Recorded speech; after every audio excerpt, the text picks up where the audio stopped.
Hello and welcome to Two Mutables in a Pod.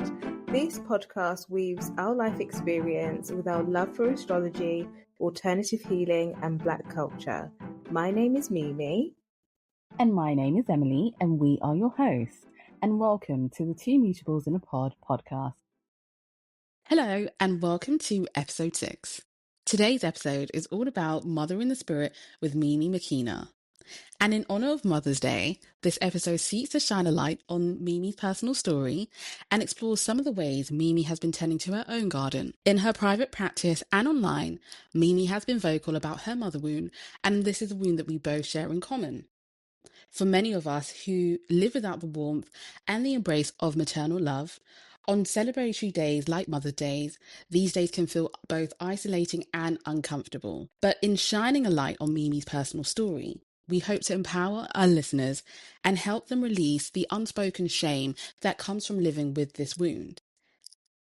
If at any point you are triggered by this recording, please pause the recording and contact the Samaritan's helpline, which is 116123, or visit www.mind.org.uk, need urgent help.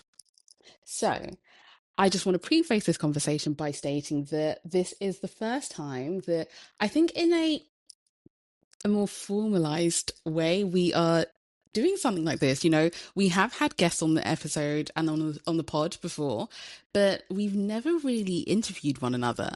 And I think, you know, as I was planning and prepping this, I knew that I wanted to shine a light on Mimi's story, but also interweave the stars to feel our way through a birth chart.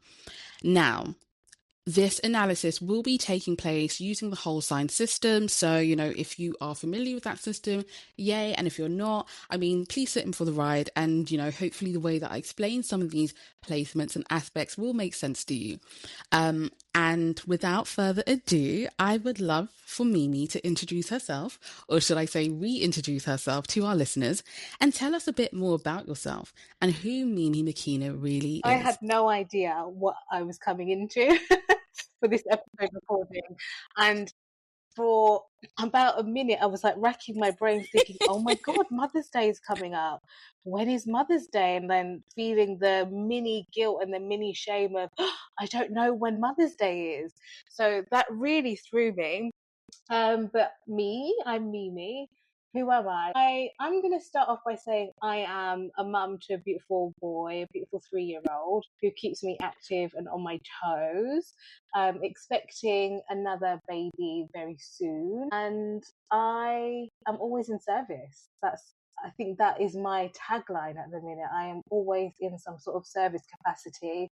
But these days, my service is primarily split between motherhood and encouraging, supporting people on their spiritual journey.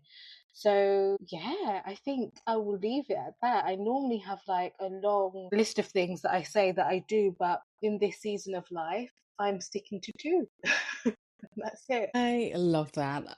I love the fact that, you know, you are honoring your spirit. And I think in honoring your spirit, mothering the spirit, you honoring the fact that this is your title for this season of your life is very important and significant, which we'll go on to explore later on in this episode. But, you know, as we typically do in our birth chart interview sessions, we assess and look at a chart. We feel our way through a chart.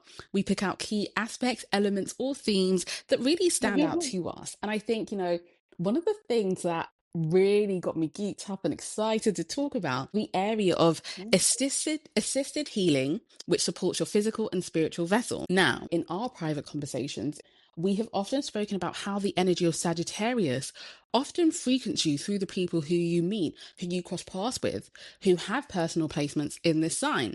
But you acknowledge that you might not have any personal placements in this particular sign or in this house, which rules your 5th house. And I have looked at your chart before, but looking at your chart in preparation for this episode, something was pulling me towards the asteroids. Something was telling me, have a look at the asteroids that sits in Mimi's chart. And one of the things that really boomeranged at me was the fact that you have Pallas Athene in the sign of Sagittarius in your fifth house.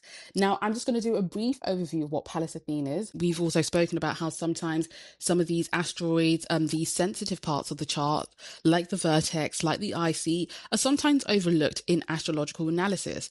It's only when you start gearing towards more traditional forms of astrology, pre-Hellenistic texts, that you kind of find some information.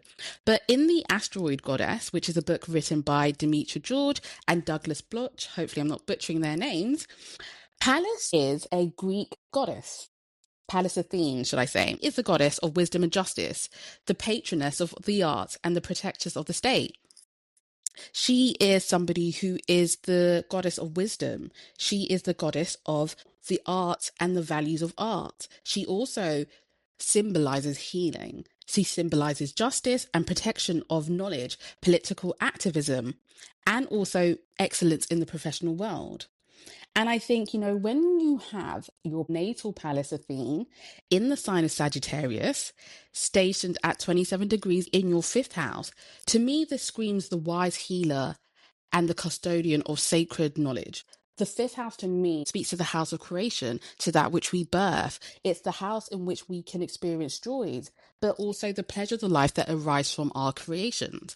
And when you have this particular asteroid in the sign of Sagittarius at the 27th degree, which is a Gemini degree, this could perhaps explain some of the reasons why you have an inclination towards discovery of information from foreign lands, where you are inclined to researching, uncovering, exploring your roots and origins through sacred text, sacred knowledge that is imparted to you. It might not necessarily be text as such, but you have a natural inclination for acquiring these practices and knowledge in these forms and ways. And I think also one of the things that spoke to me quite heavily was the fact that this being a Gemini degree could also influence some of the ways in which you process and you disseminate this information with others through different forms of communications, whether that's writing, whether that's blogging, whether that's through videos. And I think the use of digital comms, or the use of communication as a whole, to express, share and disseminate information and also storytell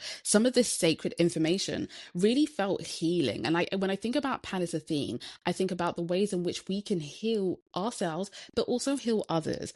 When you have an opposition, you have your sister signs, which is, for Sagittarius, that is Gemini. And when you have your 11th house, which is home to your part of fortune, which kind of speaks to how you acquire fortune, and it doesn't necessarily need to be monetary fortune, but it could be some of the ways you find fulfillment, some of the ways that you gravitate towards your path in life. I think that the art of telling your story and sharing sacred knowledge and information and the discovery of that knowledge and having a cultural twist as to how you share this information really speaks to your Pallas Athene in Sagittarius, placed in the fifth house, the house of joy, the house of creativity, the house of creation, and how you share this with the world.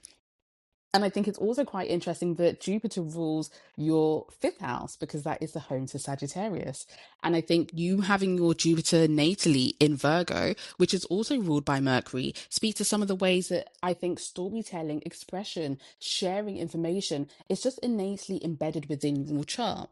So with this, context that I've provided, one of the first questions that I would like to ask you is, growing up, have you always known that one day you would share your knowledge and experiences online and on a larger scale? And what medium of creative That's expression such did a you good gravitate towards question.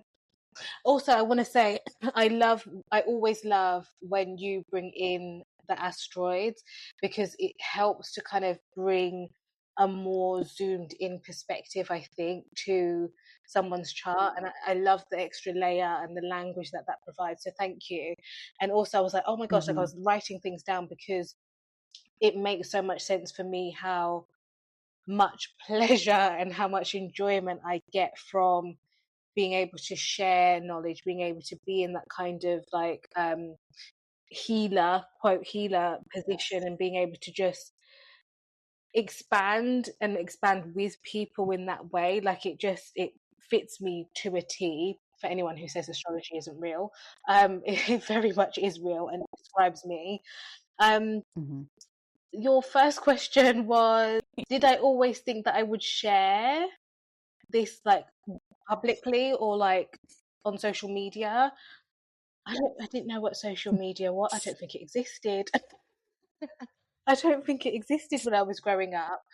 And I don't think I had an idea of what life would look like when it came to this realm of Mhm. gift, of this realm of innate talent, knowing Yes. whatever knowledge. I didn't have an idea, but I had this feeling of I Mhm. need to figure out what it is. I had this just unshakable knowing that I had to do something with what was inside me, but I didn't know how or where or even what was inside me for a long time. And even maybe up until this Mm. point, I'm learning what more talents, what more knowledge wants to grow and evolve. So I had Yes. no idea what that would look like. But interestingly enough, I think you asked what was the first kind of medium in terms of like expressive communication medium. Oh, that's tricky. I'm kind of torn between two memories because growing up, music was always one thing. Music, performing arts were always the biggest things in my life. And it wasn't through my choice or my doing, it was my Sagittarius mum who put me in these activities because she had to work. Like, let's be real, she had to work. And Mhm. for a long time, being able to feel music, read music, and then play music was a form of expression. Even though I found it very difficult, I was very shy, and same for when I was performing. But I used to do speech and language, and did all like the grading, and would have to recite poems and recite prose and things like that, to the point where I was winning awards and in the papers and things like that. And I couldn't understand why it was so challenging for me and how I felt so shy, but at the same time, I was excelling in it. So even though I didn't identify at the time, it Mm. was a form of expression, and it was probably my first entryway into just unpicking this aspect, I think. Yeah. I find that very interesting that you speak about, your background in the arts, musical expression. And I think when you look at like Hellenistic text, tracing it all the way back to our first episode when we looked at the Veil of Chiron, and how Chiron was this embodiment of higher knowledge, music, the art, and you Mm. having this expression ruled by this sign, it's your Jupiterian house. I feel that unknowingly, because again, I think with Pallas Athene, it might be something that you have to grow into. With your son, you Mm. kind of understand your identity. Although you might have moments in your life where you go through ego death, you go through the battle of wills. But I think with the asteroids, they're things that you have to experience through life in order for them to actually manifest as a living manifestation, if that makes sense. And I think unknowingly and knowingly, this energy was like boomeranging in your chart. And I find that because this is where, as I was Mm. looking at your chart, I realized that your Leo ascendant makes a trine. I think the support of the sun making a trine aspect to Pallas Athene is that in some ways this cultivated a form of expression within you and helped you. And I think these formative years really did help to form that. And I look at how your sun, being that chart ruler, your identity, your vitality, your life force, being in a supportive aspect to your Pallas Athene, which is all I want to say. You're speaking about your knowledge that you had to acquire, the music, dealing with the arts, creativity. I also look at your page sometimes, as I've said to you in personal conversations, that I find that your art, it's not just like, there's Canva stuff and there's stuff that you can get on Canva and there's templates that you can get on Canva. And then there's richness. And I find that your art and how you use clips and your cover art is very rich. It's very golden. Mm. It's very solar. And I think that comes through a lot in the ways you express your creativity. So yes, that was an aspect that really stood out to me. And I just wanted to finalize the question as well by asking, with this dissemination of Mm. information, have you always done this from a cultured perspective? Like, have you always shared your information more particularly your spiritual knowledge from a cultural and ancestral lens, or was this something that you grew and, became accustomed to It kind later of on in your came journey? at the same time. It was like this. I've got this really vivid image in my head, and it's so.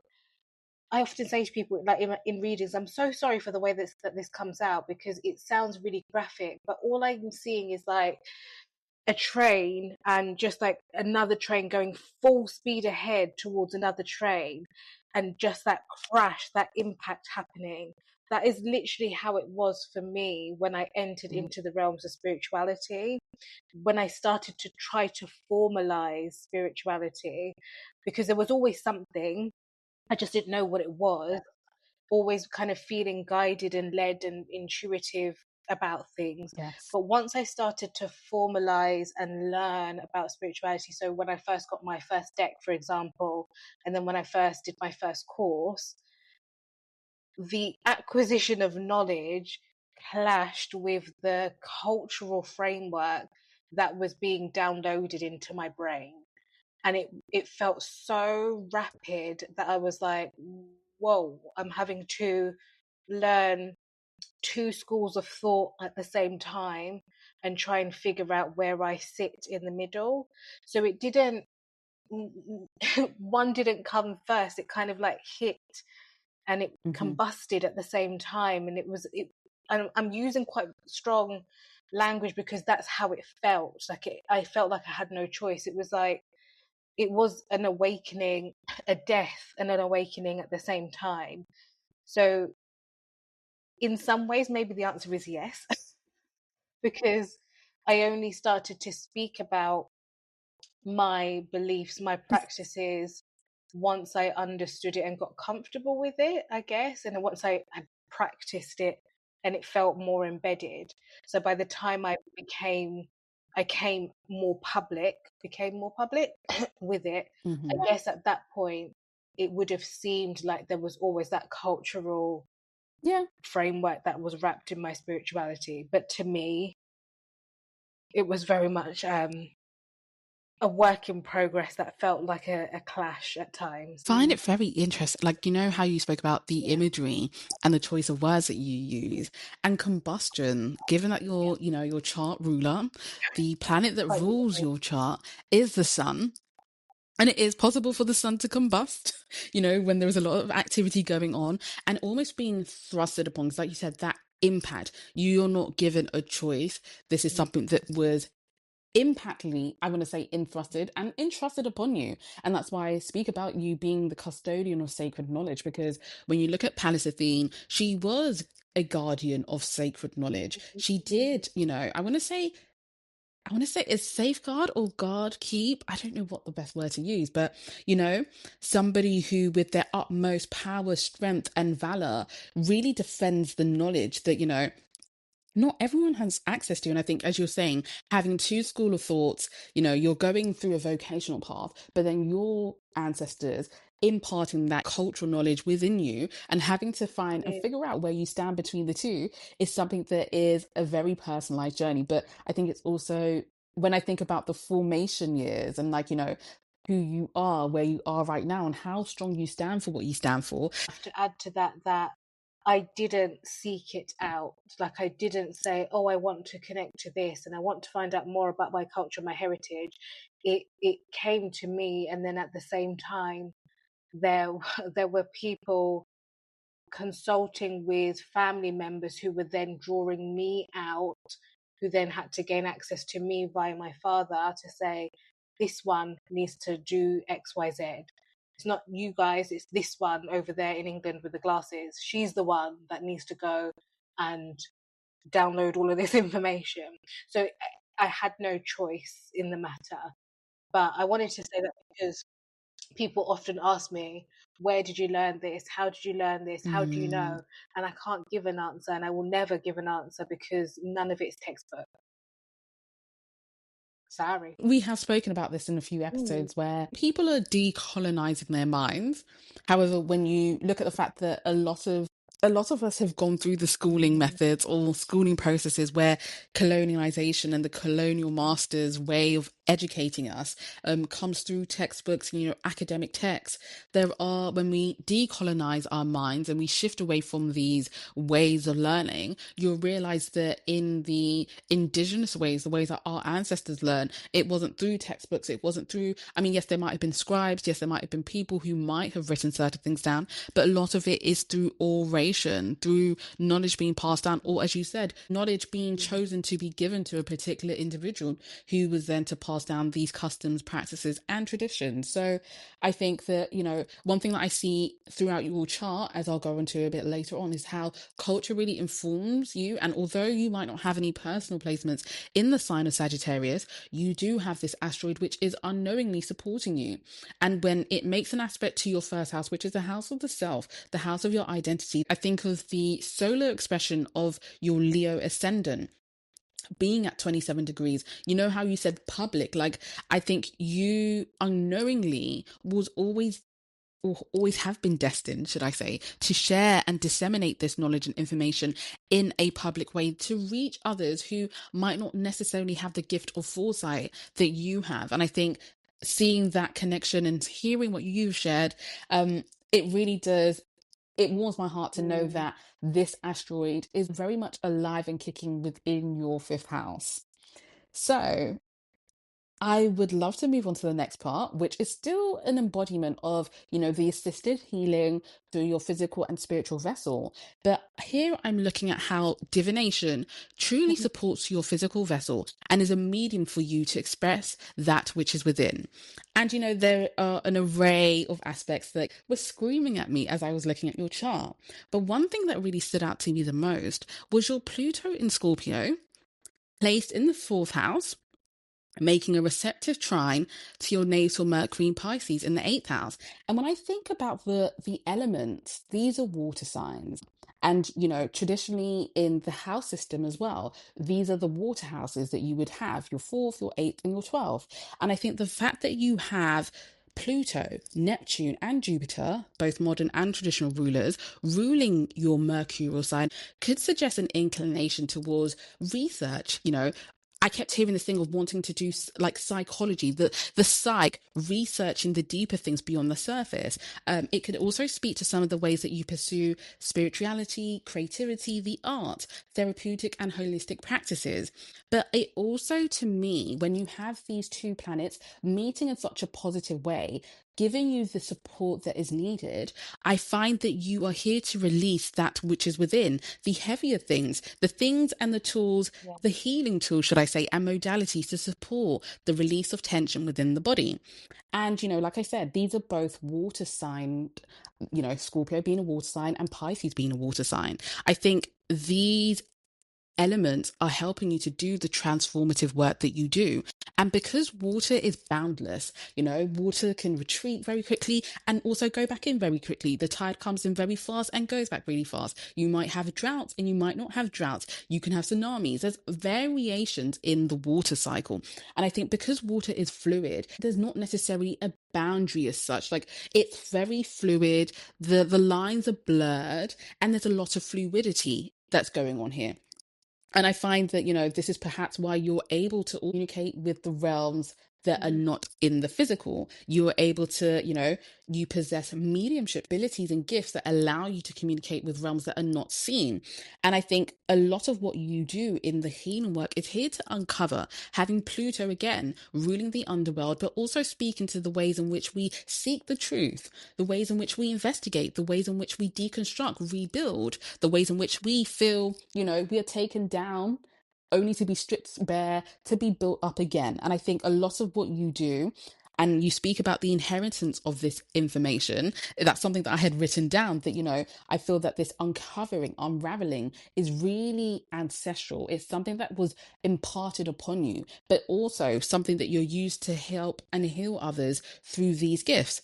So I would love to know, and this is a question that, just thinking about this Pluto in Scorpio making a trine to your Mercury in Pisces, when you began divining or exploring divination, and what life event When? encouraged you to nurture this gift? And then I'll go on to the second question. Yes. This is tricky. This is really tricky because It's tricky because my earliest memories, I didn't know I was divining. I, I didn't know that that was what was happening. So unintentionally, this started happening when I was quite young, through the dream space, and then just through having this sense, this feeling, this whatever connection, I guess. But intentionally, I would say it was after an intentional ending of a relationship. I kind of gave myself permission to enter into who I truly felt I was without any restriction, because that side of me was always something that I held back in terms of discussing it with people or letting people into that world, even though I was very much known in my circle of, if Mimi says, like, let's not go to this party, let's not go to this party, like there's a reason. She can't explain it, but there's a reason. But I think once I gave myself the permission, I would have been in my early to mid 20s, I think. Yeah, probably mid 20s. So that's the when. What was the second part to that question? What led to the relationship breaking down is something that was miraculous to me, because it didn't feel like a breakdown of the relationship. I was very much guided to end the relationship, and at that point I was like, damn, there's like there's this old woman talking to me, like, and it's not just in my dream, she's telling me whilst I'm in my waking state, she's showing her presence here, and she's saying to me, this isn't your life, this isn't your person, this isn't for you. And it was at that point I was like, this is so real. How can I deny that this woman who I didn't know is guiding me? And I feel so much peace and so much love and so much understanding, because she gets it. She's put into language what I could feel, but I couldn't understand. So it was at that point that I felt really protected and really guided to end that relationship. And I thought at the time that I did so in a way that was really loving and really nurturing, because in my head, it felt like I'm just going on my journey. I'm just going to go and do the life that I'm supposed to live. And I had a lot of peace and contentment with that. So on the outside, it was like, what the fuck is she doing? She's like giving up everything. But it was what I needed to do.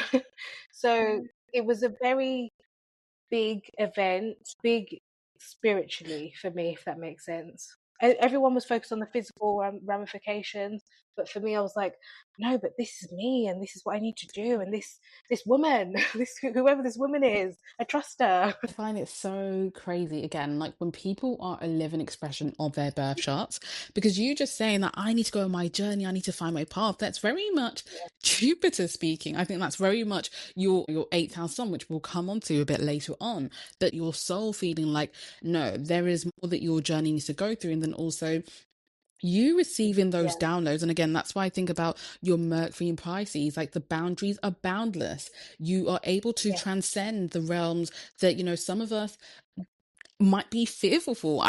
Some of us just wouldn't have the ability to understand and decipher these things. And I think that comes when you're, again, Pluto ruling the underworld, Hades. It's stuff that, for a lot of us would scar the psyche. And I'm not trying to say that your psyche doesn't have scars, or you don't absorb some of the things that you see, or they don't stay with your psyche for life. However, I think there's a way that you're able to understand and process that information. And I put that down to that trine. And also having your Mercury in Pisces, I think it allows for the abstract thought, the abstract thinking. Then the eighth house, that scorpionic energy for me is very comfortable, and it's taken me a long time to understand why I'm so comfortable with letting things end, letting things die, and also being able to access these other realms, of course. But for me, a death and an ending doesn't feel catastrophic, which is why I was saying on the outside,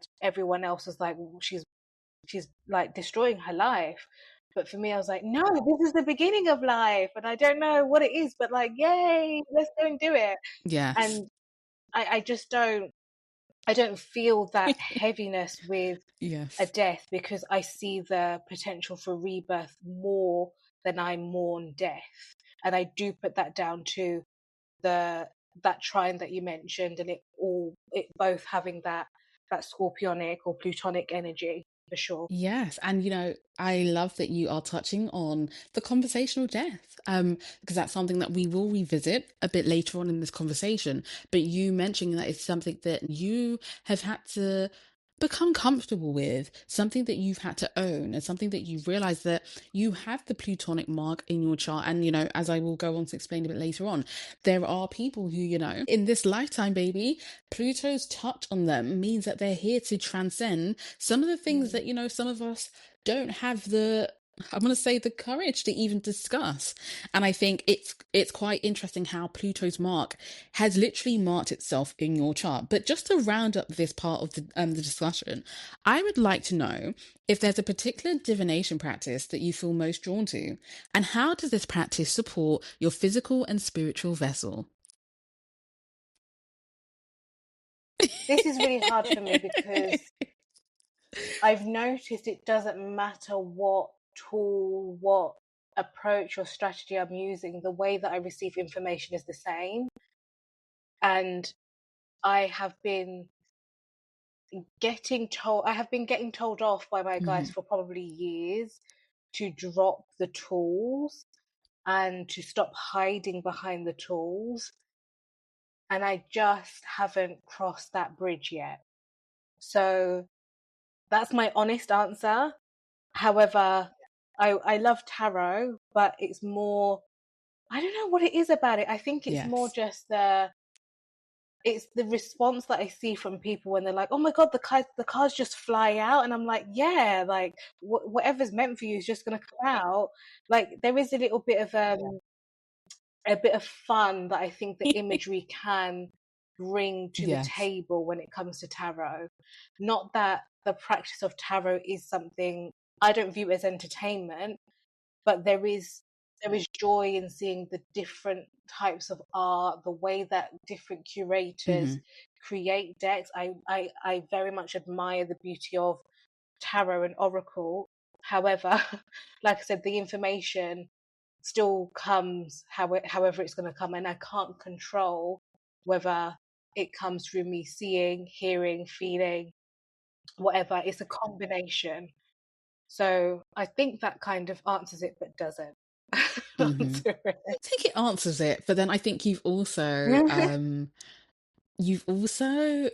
I want to say not told on yourself, but there's also a reflection point for you to go back and ponder on about are some of these tools not necessarily cover up, sorry, but how you just mentioned that your guides and your ancestors are like, yes, the tools are facilitating the healing work you do, the divining that you do, but baby, the way you get information, you know how that is, and stepping forth into Yeah. that next chapter.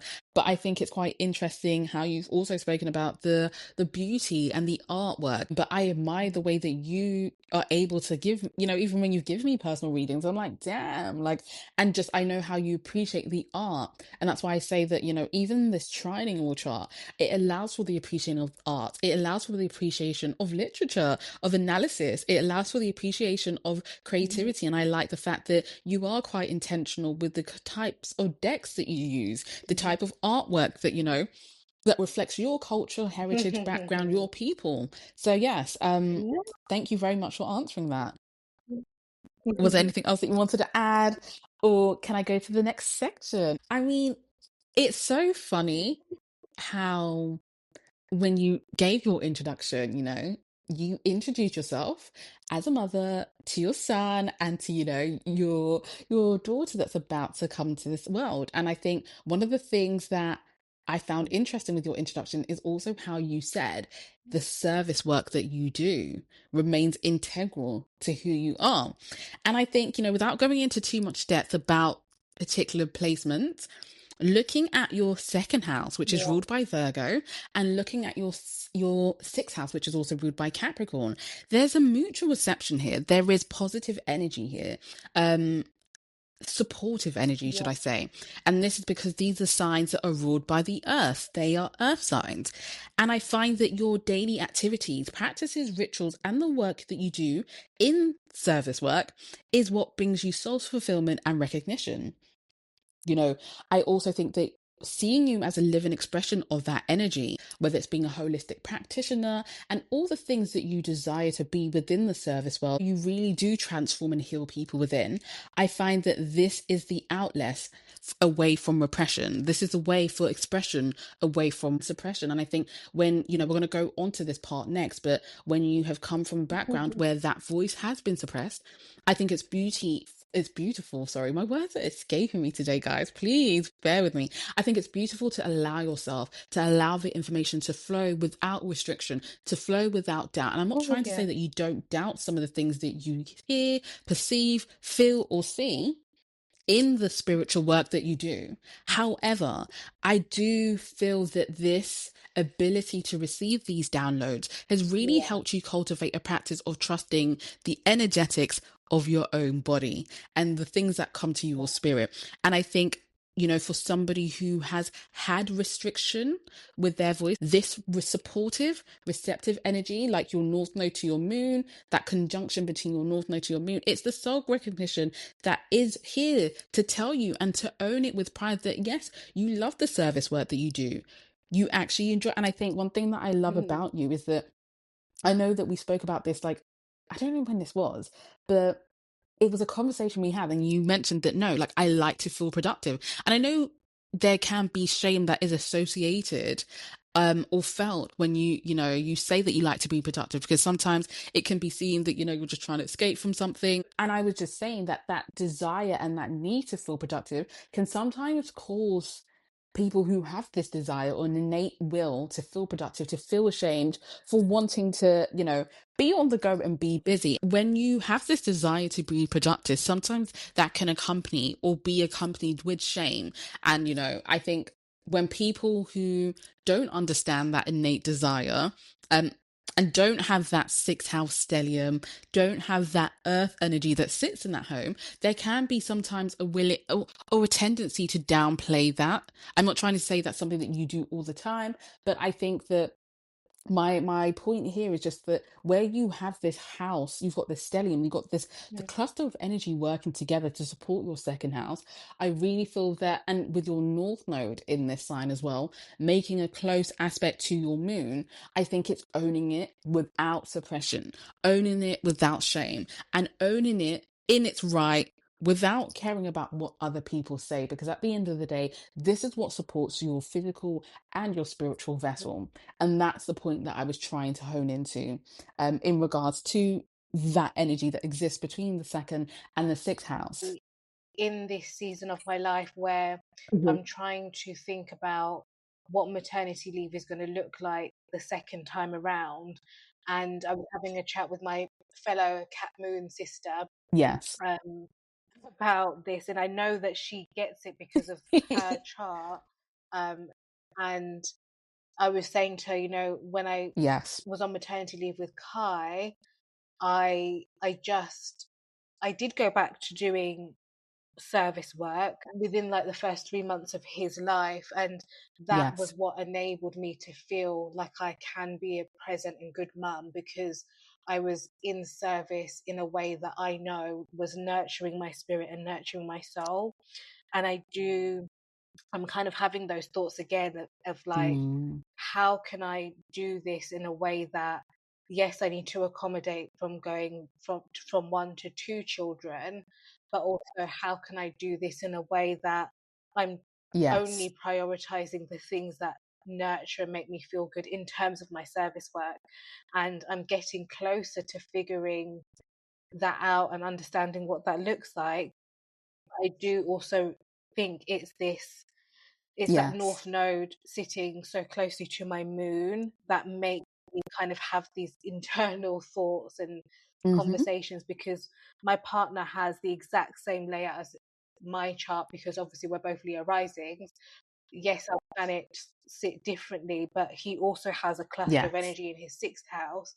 And I notice so much how different we are when it comes to service. I'm in servitude to spirit, and he's in servitude to family. It's not about Yes. like quote paid employment Oh, service, which I think sometimes the sixth house can get boiled down to, yes. or even dumbed down to. Even cap energy, I think sometimes can get Hmm. reduced down to that. But I see our servitude Yes. comes in different accents and very complimentary. But yeah, I first wanted to say the fact that you have also mentioned that this is yeah, something that does make you feel like a good mother. And I think there can be the stigmatization, not that I'm a mother myself, but just, hearing people, whether it's social media, seeing written posts or videos, I think mm, within mum circles sometimes there can be this like judgment, yeah, sorry, when someone decides to choose to return back to work sooner than, is the expected norm. And I think you mm, understanding that, no, this supports my vessel though.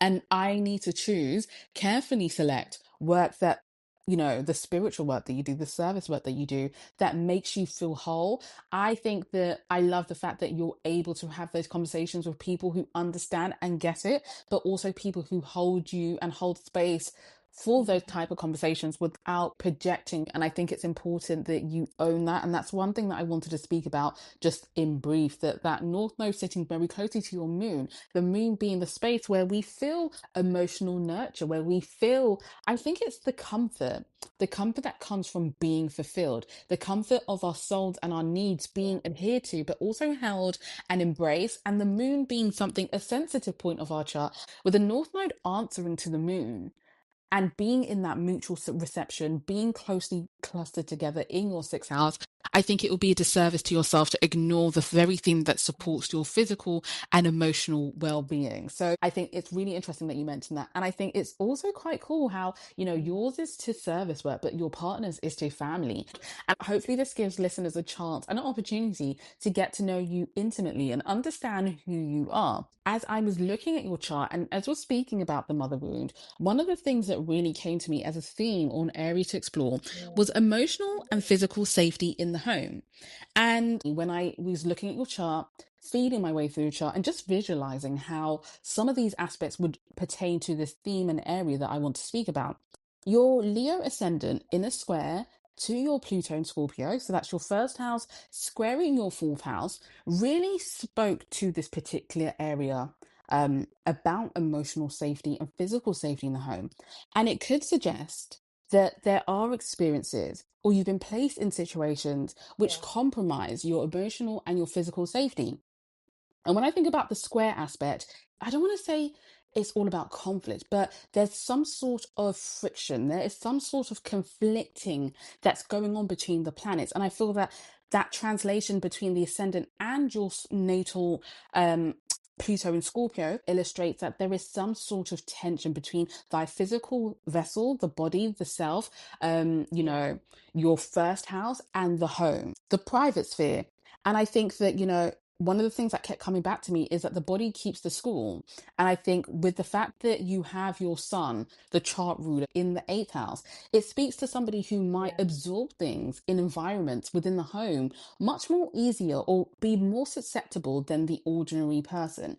And I think when you have your sun is in Pisces, when you have that mutable water energy flowing through your chart, I think it's easier for you to pick up things that are not necessarily your own to pick up, not necessarily your own to have to deal with, because the boundaries are blurred here.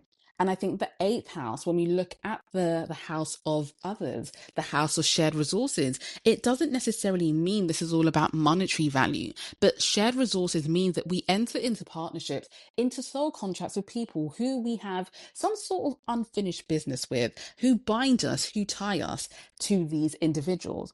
And I keep going back yeah, to the word friction, like the safety conflicting with your emotions, conflicting with your yeah, physical vessel, and the home being yeah, that source where it's boomeranging to the first house. And like I said, with your a Leo ascendant at the 27th degree, I feel that there's also a part of your expression and your identity that was some sort, or your natural inquisitiveness, which was suppressed, restricted, limited. mm, I want to say mm, deconstructed and obstructed within the home. And we always speak about your IC in Scorpio, which is ruled by Pluto. And I think, how you, throughout this conversation, you were speaking about death. There is something that has always stayed with me. But before I get to this part, I feel that one thing that I've noticed Yeah. about you is that depth is where you find comfort. Like in vulnerability is where you find safety. And I think, despite the secrecy, despite the trauma, despite the things that require you to uncover that which has been concealed, there is, I want to say, an ability to turn inwards, an ability, despite what you've been through, despite the trauma that you've experienced, to transform your internal world. And that's why I think when I think about the first house and the fourth house, these are your angles. These are the building blocks that rebuild your identity. So when you have the first and the fourth in such a tight square, a square, like I've mentioned, is the conflicting angle. It's not to say that you can't overcome these things, but I think about trauma when I think about this aspect. I think about pain. I think about pain that can reside within the body. Like I said, your body keeping that score, and then also you having that natural inquisitiveness about things that might be happening in the home, the observations about things that are happening in the home, but being met with a restriction, being met with a block, being deconstructed, literally as Pluto might do. I find that that can also affect the psyche, but I think it's also been a way for you to explore and uncover your own personal healing. And bringing me on to the part which has always stayed with me, I remember there was a time, I think it was last year, where you had shared a post. And the post was from an astrologer who Mm. openly also discussed her mother wound online. And she spoke about mourning the loss of a parent who is still alive. And I remember when you sent me that particular post and you shared how you could resonate with that post, it hit differently because it's not that the parent is deceased, it's not that the parent is not alive, but the absence and the void of the parent who's very much Mhm. alive speaks volumes of this connection. And like I said, throughout our conversation, one thing that I've noticed is that there is a comfortability, there is a transparency about talking about topics like mortality, death, and the taboo. I think people who have the plutonic touch within their chart, they have to become, or when I want to say they are forced, to become accustomed to things that the regular person just doesn't have the capacity to even begin to comprehend. And like I said, death doesn't need to be in its literal sense. But I think even in our conversations that we've had, whether it's ego death, whether it's metaphorical death, whether it's metaphysical death, I think just the concept and the ability and the very fact that you throughout this conversation have spoken about, I think I can mention about 3 times where you said the word death. It's like, I know that this is something that you are Yeah. here to own and get comfortable with. And I think with this energy within your fourth house, it's like, yes, there are some ways that can suggest that there is secrecy, pain, betrayal, and trauma that marks the bloodline. But I think the assignment of Pluto is to select an individual who is willing to uncover that which needs to be unmasked and investigate beyond the surface. And that's something that I see within you. So, with this in mind, I would love to ask you, what are some of the ways that you have had to, or some of the ways that you've been forced to mourn a living parent? And how do you find yourself walking between the lines of life and death, and exploring concepts such as death, mortality, and the taboo? And I'm adding this on because this isn't on the question, but at what stage in your life did you accept that these are things that you need to become accustomed to? I'm gonna start with Oh. the life death thing, because, and maybe at this point I'll say trigger Hmm. warning for anyone who's listening, and please utilize the resources that Emily mentioned at the start of this episode. But when I was listening to you speak, there are so many stories within my childhood that just jump out to me, because you Hmm. mentioned about the physical body, but also the expression, the identity, and just kind of like going bouncing between those concepts. But Hmm. for me, like when I was hearing you speak, I was like, wow, like it's a wonder that I'm still alive. Like there are so many moments in my childhood that I should have died, or I almost nearly died. And I think it's going through those experiences, and sorry, I should say at the hands of my mother, not because of chance, not because of like accident, but Yeah. because of the person who was here to safeguard me, not being that guardian of safety at all. In fact, being very reckless and very self-centered with her decisions, her addiction, her choices, and then that then compromising my safety. So I think it's because of those, like holding those Mm. experiences within my small body at the time, and not really knowing and not really understanding how to discharge that energy, what to do with that energy, but almost feeling like somehow we got lucky, somehow someone was looking out for me. I think that's the thing that pushed me to understand that. I think also for me, like that life death kind of polarity, I've had to become comfortable with it, because when you think about the act of mourning a parent who is in their physical vessel, but you don't have a relationship with them, that kind of connection, that part of the connection is deceased in its own way. It confronts you with that life death polarity. And whilst I wouldn't say I'm 100% comfortable with it, or that I'm 100% there in terms of learning the lesson and learning how to navigate and live with it, because it's been a part of my existence for all of my life, basically, I am familiar with speaking about that death process, or having to understand it, or speak to people within sessions about the expansion of the definition of death, if that makes sense. Like I've had so many conversations over the last few years about, like, it's okay to grieve when you're mourning the loss of something, even if it's outside of a physical person passing. And just like noticing that I have these conversations quite a lot, in terms of grief. So mourning the end of a job, mourning the loss of a relationship, and just understanding that, I think, comes from the experience of my childhood, I guess. So I think that answers parts of the question.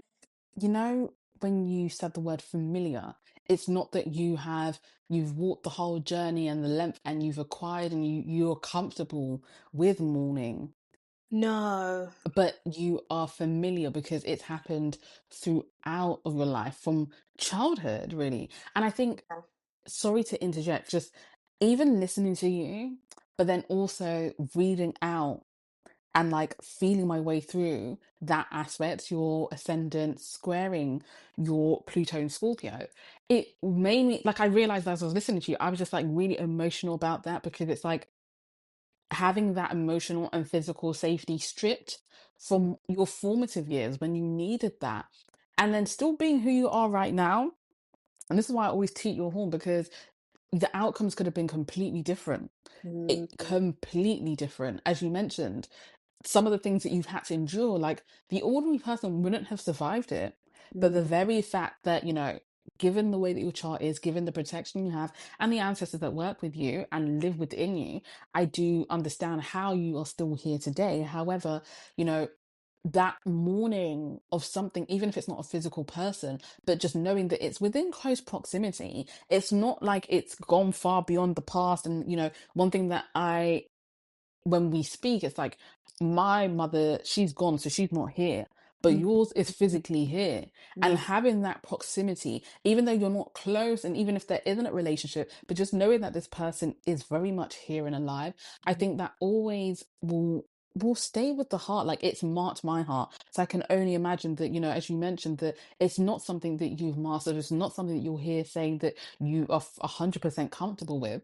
But Mm, the conversations around death, the conversations around grieving, mourning, and the loss of things, even if they aren't tangible things, is something that you have had to, I want to say nurture throughout your private practice and with your clients and what you do in the service work you do. yeah. And I'm glad that you mentioned that, in terms of like the difference of my mum is physically here, but I have had to mourn her, but then you've had to grieve the physical loss of your mum. Because I think that I don't think I've ever said this to you, but this was part of a significant event in my life, meeting you and getting to know someone who had lost a parent so young. And Mm-hmm. like that was a whole new concept of grief to me in my 30s. Like I hadn't really encountered that. And then I had to understand what that process would have been like, even though I can never imagine from your perspective, but just Mm-hmm. intellectually try to understand what that was like, but then also try to manage sometimes the shame or the guilt of saying that I'm mourning a person who is still physically here. And again, that's something that I encounter quite a lot in my practice, of people not being able to identify that as a loss because of the guilt and the shame that comes with that. Yeah. And the guilt and the shame, like I'm just even hearing you speak, I'm getting the goosebumps because it's a real Mm. thing. And I think it can silence people. You know how we speak about the suppression and like voices being taken. We're not just saying people are losing their voices because they don't want to speak, but that shame and that guilt sits heavy. But I find that in our dynamic, and one thing that I've always said, it's like a revolving door. Although we have different experiences, there are similar themes. Yeah. And even though you haven't necessarily experienced that loss from the physical perspective, I am still like on my end, I'm like, sometimes I have to sit back and think like, rather, this is what Mimi's had to go through throughout life. And I think when you said that statement to me, it shifted something in my psyche. Like it shifted my perspective because it's like, not you. I'm even struggling to find the words. God, the English language. But it's like, you know, when you're mourning a parent, it's like, okay, yes, I lost my mother at a young age, and she's not physically here, and that's a different ball game. But it's also a completely different ball game having to go through that process, knowing that that person's still alive, and that's why the strength that you embody. And I don't even like to glamorize strength, especially as Black women, because here the world likes to enthrust strength on us. But I think, as I say, your outcomes could have been completely different.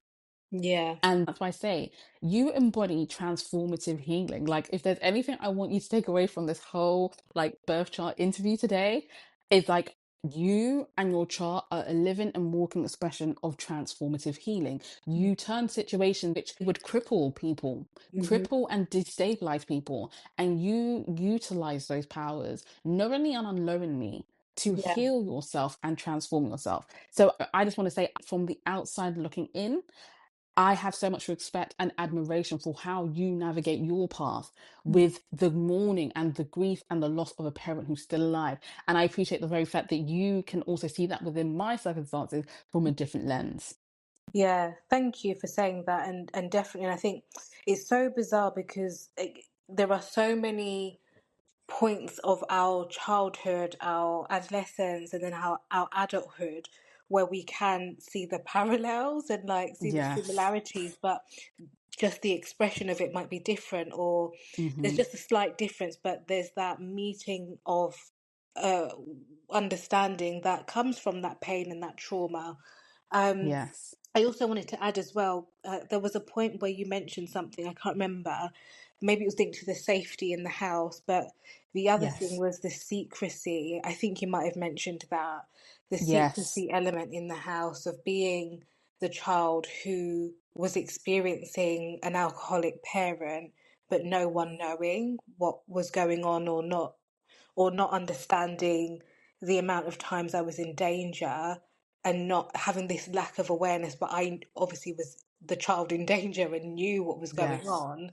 So now, from the outside looking in, I was the scapegoat, and I was the black sheep of the family because no one knew what was going on because I held that secret. And that's not something that I accept or tolerate in my household. Like Mm. this, we don't do, no secrets. I just Yes. need, I don't care if it's going to hurt. We need full transparency because, again, like what secrets can do to a family and how it can compromise one's safety on all levels is something that through my childhood I would hate for my children to ever experience or pass on to their children. So I'm very much a no. That that's dead in my bloodline. And, you speak about the blood, and one of the things, as I said, and, I'm glad that you've come back to this point about the secrecy, because Yeah. again, the thing that I keep hearing is the body keeps the score. Like, how you are protecting somebody who, and I know we've often spoken about this, the reversal of parental roles, that you are safeguarding and protecting someone who is meant to, even by law, even just by, I want to say by biology, but it's not always that way. Even sociologically, it's supposed to protect and nurture you. And the very fact that you are deemed to be or have been made to seem like you are this black sheep. Well, in fact, you've been keeping the secrets and holding them. And sometimes it's not even a choice of your own, but it's out of the fact that you in some shape or form are protecting somebody who failed to protect you. When we are going to go on to the section where it's all about rewriting your story and rewriting your script, you identify that secrecy just does not run within this home, because this is where it ends with this bloodline. And that's why I think Pluto has chosen you, even though it is a dutiful task, even though it is a heavy task. And I know that you do have a lot of Saturn energy within your chart, but I really like looking at your chart and analyzing your chart. There is a lot of plutonic themes in your chart. And I Yeah. think that you have been given the assignment, and it's widely spoken about on social media, the generational curse breaker. But I think there are some things that end here with you and that bloodline. Like, there are certain things that your body's had to endure, your safety has been breached, your physical and emotional safety, should I say, breached. And you know that you can't allow that to continue in your own story. And I think Hmm. when we get onto that part, I love that you've mentioned that. And I know that secrecy, again, is a thing that is killing families. It's killing people. And I think people, I don't know if the elder generation feel as if they're doing some sort of service work, or if they feel that maybe to them it's a form of protection. But in all honesty, all you're doing is destabilizing and breaking the family unit apart. Sorry. Yeah, no But facts. when I was preparing that section, like, I was just writing from the spirit, but like speaking about it, I still feel quite emotive. Like, it's heavy. That part is heavy. And I know we just touched the surface, like we've not even gone in depth, but it just goes to show how much these things really, and how deep the wound can run. And in this next part, which still ties into the emotional and physical safety in the home, I would like to take on more of a Q&A form style here. And, if you're comfortable and you're happy to do so, I would love for you. And that's, what, as I was preparing this, I was like, what, there is nothing off limits here, because I think truly when we say that we're here to talk about the things that others might consider taboo, this is what we're here to do. And in this section, what I would love for you to do, I want this to be about the feelings and the sensations that arise in the body for you, right? As I ask these questions. But one of the things I would love for you to do before we begin is to, if you are in a comfortable position, to close your eyes. I would then like for you to take a deep breath in and gently and slowly exhale. I would like for you to drop your shoulders back, unclench your jaw, and find a position that is comfortable for you. The first question that I would like to ask you is, what are some of your memories, or some of your first memories of the home you grew up in as a child? And was this home a fixed and stable location, or did you move around a lot? When you said the first couple of words that you Mhm. said, I didn't even hear the word home, but my heart was like boom, boom, boom, boom. Oh like my like gosh. a flutter, but Yes. heavy kind of thud flutter. Mm-hmm. Um, I I did have a fixed home up until my early teens, and then I moved. But I didn't. It's funny. Yeah, then I moved, but I moved. We moved once, but even before that moved, I went to live with an aunt for a little bit. It's only when I Yes. physically left at 18, that's when I was like, I'm just going to move around. I'm just going to go move, move, Yeah. move, move, move, move. But in my childhood, I would say I had two childhood homes. Okay. Yeah. And I think it's quite interesting that when you reach that age where you had independence, you were Mm. like, I'm going to move, move, move. Hmm. We're going to come back to that. My second question to you is, when did you first notice, feel, or sense an unease or discomfort between yourself and your mother, or your mother and yourself? Oh, I don't know. I don't know. And the feeling that came up in my body was when you said, when did you first notice or feel? Hmm. Immediately that was in my stomach, and there was like a flip in my stomach. I don't have, I can't pinpoint that moment. I Okay. have no recollection of that. And it's that I find that quite tough because I know that protective me has chosen to forget, because Mm, there was, like, again, from the outside looking in, my childhood, people would have thought I was having a good childhood. Like, I was always well dressed, well spoken, um, well looked after. Like, things on the surface were good. Like, I do have positive memories of traveling with my mom, of course, like, but yes. I can't tell you when I opened my eyes. And it's not that something happened, I think I just opened my eyes. Mm. You know, you saying that flick, that switch that Mm. happened in your stomach, Mm. Yeah. and then opening your eyes. You know how we think the gut is definitely it's our first brain, like it's what sends the signals to our body, and just you having that switch and then your eyes opening up. I'm going to go into the next question. How has familial secrecy in the home impacted you and your healing journey?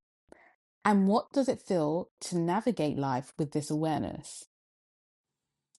Oh, that question makes me want to cry because I can feel that behind my eyes. Um, how has it impacted me, I think was the first part. Yes. It, I don't think I have the language for how it Mm, impacted me. I think a part of what was happening was very masterful, in that I had this torch of secrecy handed to me, but I was also gaslit about my experience, or when I wanted to put that torchlight, that flame out, I was always mm, questioned or doubted about that. And I think that that impact stayed with me for a long time and still flares up every now and then when it comes to that self trust and yes. that believing and trusting my intuition, not when I'm delivering for other people, but very much for the messages and the decisions that I have to make for my life. So my Mm. autonomy, effectively. And what was the second part to that question? The second part is, how does it feel to navigate life with this awareness? Yeah. I mean, we've spoken about this, but in a different capacity. But it's Mhm. that living life with doubt, and living life questioning absolutely every single thing you do, and putting yourself under deep level of scrutiny, because Mm, again, different reasons for both of us, but it's that lack of self-trust, but then also thinking, well, who's going to believe me? Like, who's going to believe that I know best for my life, or that I'm making the right decision? Because no one did when I was growing up, so why would they now? And when you're the keeper of those secrets, it just builds, builds, builds, builds, builds, and then you can't then begin to decipher what's yours, or what you need to do with that journey of your life. sorry, I'm when you're a keeper of those secrets, it's hard for you to wow. And you know, being I think such weight being I want to say entrusted, because you were far too young to even have to carry the weight of these secrets. And Yeah. I think one thing that people tend to forget when they're making these decisions is like caregivers, parents, whichever word you want to refer to them as. I find that they forget that patterns can generally repeat. And thank God you are a cycle breaker. However, being the keeper of secrets could have been something that could have continued in the bloodline. And I think people don't understand the planting of that seed, what that does to the child, and how they then navigate through life. And I think, how could there ever be emotional and physical safety when Yeah, you are bearing so much secrecy within your physical vessel? it's so true. And something that you said earlier on links to this. You Mhm. said about me feeling safe with vulnerability or something like that. Mm, And yes. I didn't understand it, especially like in my late teens, early 20s, why my friendships would break down. And Mhm. I remember like one of my closest friends at the time was like, she basically said, like, why do you always want to talk about our emotions and feelings? And why do we always have to not everyone can access that level of communication. And I understood it intellectually, but my spirit and my emotions were like, but this is what makes me feel safe. Like, this My is what makes me feel gosh. safe. And it's not Yes. even like, it is selfish in one part, but on the other hand, like, there's something that sparks in me when I know that someone feels that they don't have to hold secrets in my presence. Because if I feel that someone can just let it all go and free those secrets, I feel like I'm undoing a part of the hurt in my childhood. So it is very selfish, actually. Yeah. But But I like it. Do you know what? I like how you have done a whole 360, that yes, you as a child and within your childhood, you became this, but as a result of your IC being in Scorpio, like, this is where you feel safe and at home. This is the yeah. deepest part of the natal chart. I think that the very fact that you, in your adolescence, and like in your adult years, sorry, not your adolescence, in your adult years, desire and crave this vulnerability, I think that is a superpower in itself. And I think, the world is open. You know how you said your eyes were opening? It's not that a particular event happened, but your eyes opened.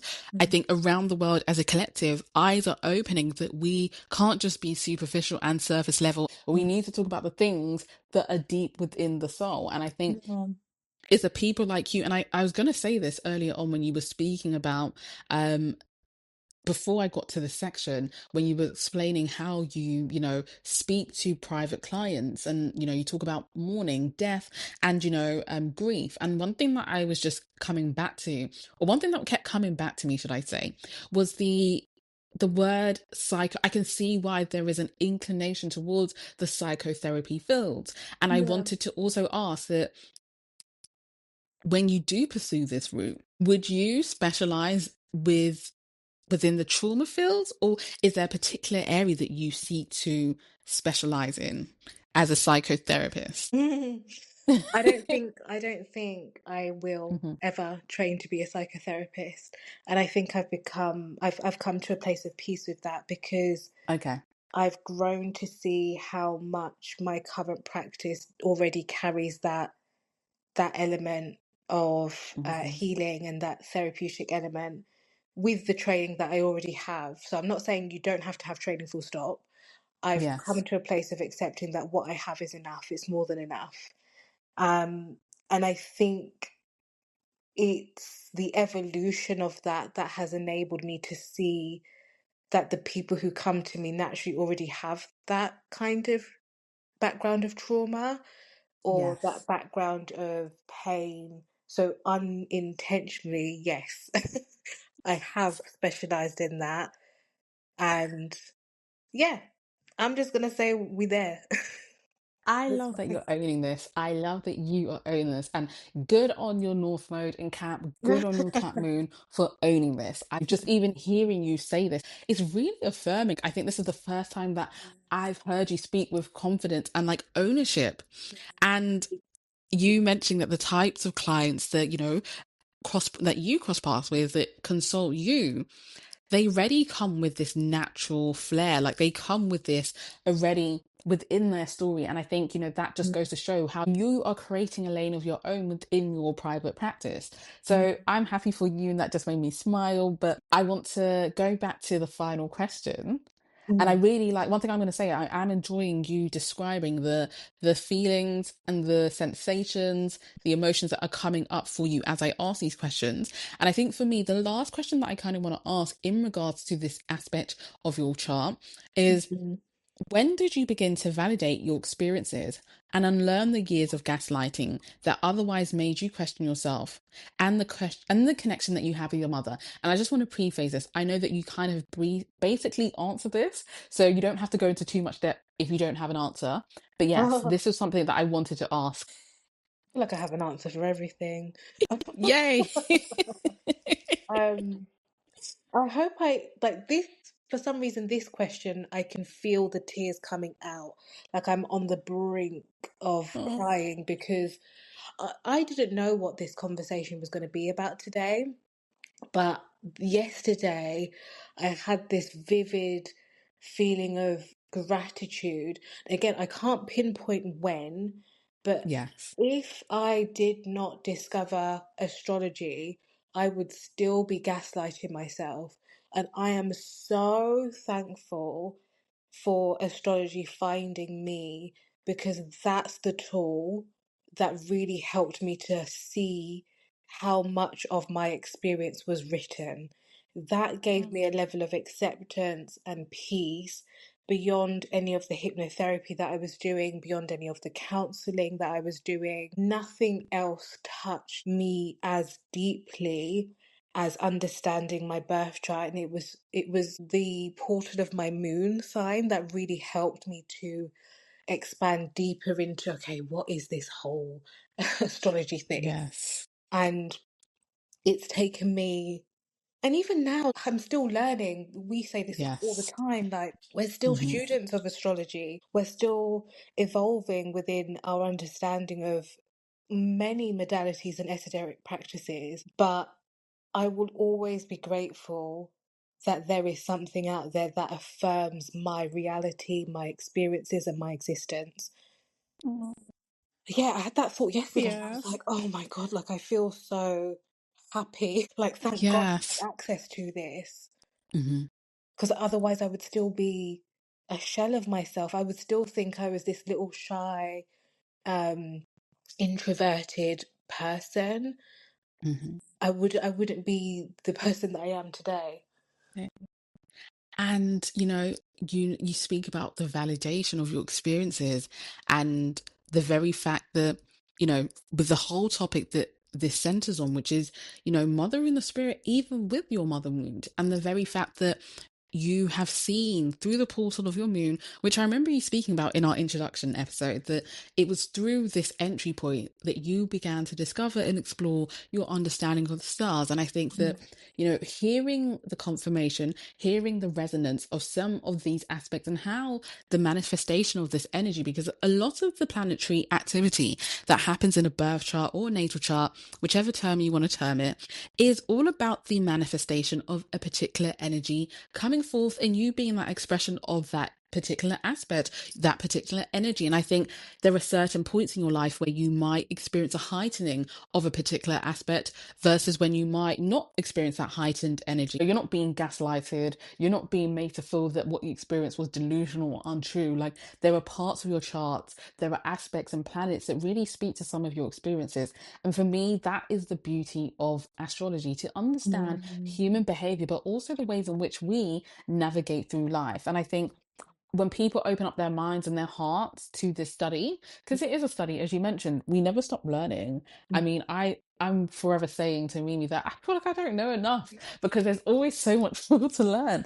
And I think, just give yourself the chance to embrace the study. And I think the more you open yourself up to it, the more that it's going to speak to you in ways that will gravitate towards your soul. Because when I started out my journey is not where I am currently right now. And who Mhm. knows where I'll be years to come. So I like the fact that you have affirmed this today in your session. And I really appreciate the fact that you've allowed us to explore the sensitive parts of your chart and share this with the world. So thank you. Thank you. That's nuts. Thank you for listening to Mother in the Spirit with Mimi Makina. We hope you've enjoyed this intimate session so far. Mimi and I have decided to split this episode recording into 2 parts to make it digestible and easier for our listeners to absorb and process. If you haven't already turned on your notifications, then we recommend doing so that you're notified when we drop part 2 of Mothering the Spirit with Mimi Makina. Until next time, and bye for now.